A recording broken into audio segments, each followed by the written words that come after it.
बहुत समय पहले गौतम बुद्ध के मार्ग पर चलने वाला व्यक्ति अपने पिछले जन्मों में एक बोधिसत्व के मार्ग पर चलने वाले भिक्षु का जन्म हुआ था। उस समय वे गहरी तपस्या और करुणा का अभ्यास कर रहे थे। एक बार की बात है, वे भिक्षु हिमालय के जंगलों में ध्यान कर रहे थे। वह अहिंसा और करुणा के मार्ग पर चलने के लिए समर्पित थे। एक दिन उन्होंने जंगल में एक शेरनी को देखा।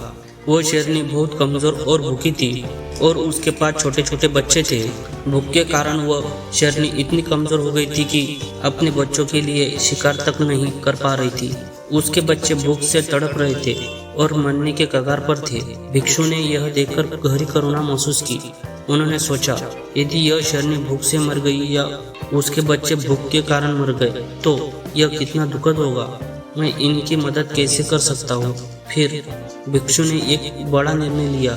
उन्होंने सोचा, यदि मैं अपना शरीर इस शेरनी को अर्पित कर दूं तो यह अपनी भूख मिटा सकेगी और उसके बच्चे बच जाएंगे।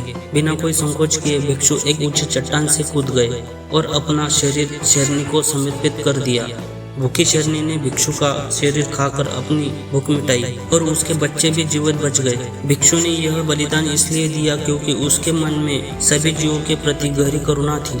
उसका मानना था कि दूसरों की भलाई के लिए अपना जीवन भी अर्पित करना सर्वोच्च धर्म है। करुणा और दया ही सच्ची मानवता है। दूसरों के दुख को समझना और उनकी मदद करना सबसे बड़ा पुण्य है। अपने स्वार्थ से ऊपर उठकर दूसरों के कल्याण के लिए सोचना ही सच्चा धर्म है।